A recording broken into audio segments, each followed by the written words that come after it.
你这个邮票挺新的，也不成套。先收着呀，小包一样。以后就有升值空间了。哎，你错了，这个邮票的升值啊，不仅仅是时间上的长短的问题啊，更加要考虑它的艺术价值，它的研究价值。不是大叔，我花你钱了吗？是小包先生。哎，你好，海关同志，我可以走了吗？可以了，谢谢您的配合。您这个包超了吧？有票子吗？有啊，没超，这包才355欧，折合人民币还不到5000块钱。加上邮票呢？这邮票也不值钱呀，肯定没超。你不信的话，你去查一下。对不起，请跟我们走一下，谢谢您的配合。小刘，我帮你。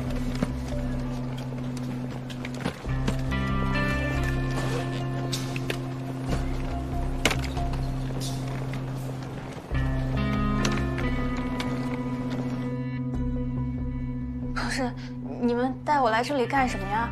我啥也没干啊。姑娘，这个邮票是你的吗？对呀，是我的呀。那我代表中国海关告诉你，经检验判定，这些邮票含违禁药物成分，属于禁止进境物。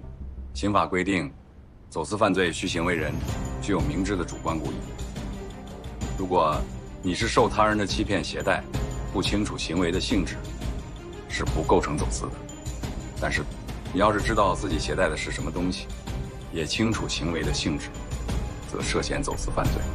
我再问你一次，这些邮票是你的？你想好了再回答。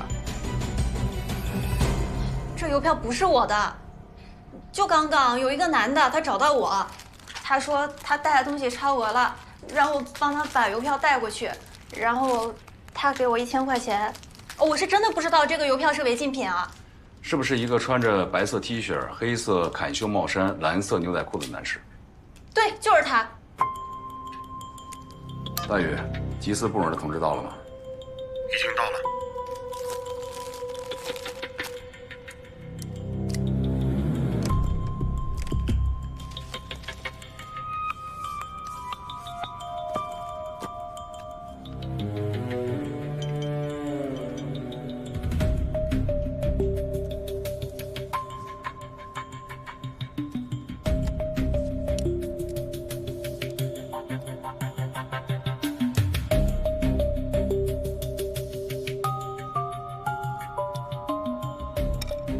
您看好，邮票的后面是毒品。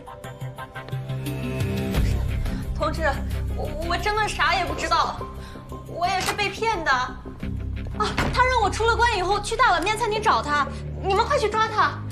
好，没事的啊，小姑娘，一会儿缉私部门的同志来了以后，把你知道的事情都跟他们说了，没关系啊。你好，这是他的东西。你跟我们走。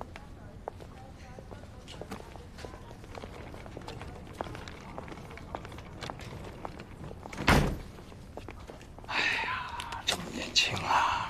陈科，刚才那男的也带了邮票，你怎么就放过去了呢？他对自己的邮票特别了解，这女孩完全不懂。那他会不会是知道携带集邮册的行为可疑，所以事先做了功课，才能对邮票如数家珍？你听到他手机铃声是什么了吗？有点耳熟的古典乐吧？莫扎特的小夜曲。这您都知道？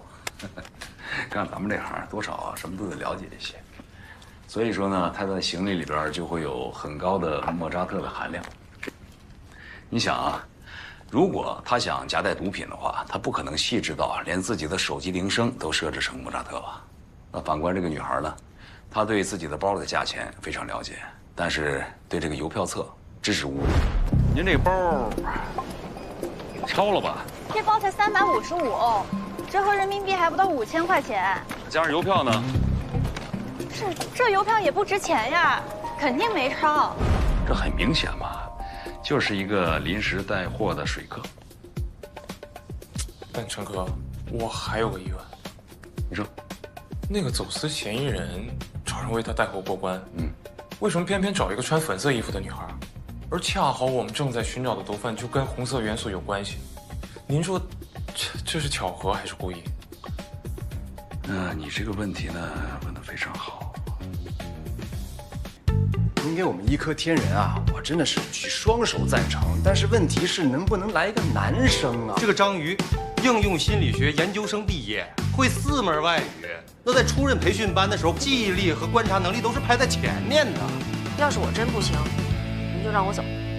在你面前这通道啊，就是我们要24小时坚守的国门，每天会有数万人通过，无时无刻都会潜藏着违法犯罪的可能。但使龙城飞将在，不教胡马度阴山。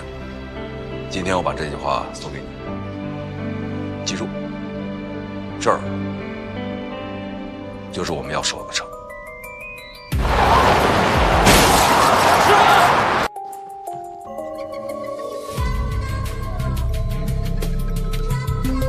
那个线上到现在我们没见过。我们只要不去踩他画的红线，都能过上好日子。小雨，今天你上分流岗，任务只有一个，把携带基因样本的人给我找出来。顾客把这么重要的任务交给章鱼，这不摆明了让他知难而退？当某一个人满足多维度概率重叠的时候，那这个人就是你的目标了。你干嘛？你还给我！金钥匙，这些水鹤是棋子，他想声东击西，让我们应接不暇。他非常有可能是要将血液基因样本走私出境的收工。肖长官啊！检查完箱子查背包，查完背包查外套，你们查到什么了？啊？你把那个杯子给我。杯子。基因样本盒，他的西装几乎一尘不染。你这行业新人都能看出来，走私集团一定也可以看出来。所以，钱盛凯的焕然一新是走私集团故意留给我们的破绽，目的只有一个，就是掩护真正的血液基因样本携带者。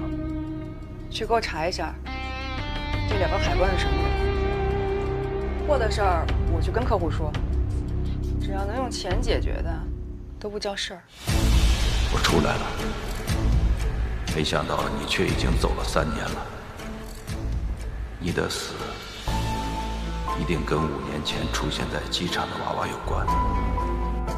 3年前我师父捣毁了易集团之后，有能力制造这么多烟雾弹来掩护真正走私行为的走私集团已经绝迹。这次突然出现，我觉得易集团可能死灰复燃。咱们和走私分子用的都是螳螂捕蝉，黄雀在后的这个战术。你其实是那个蝉。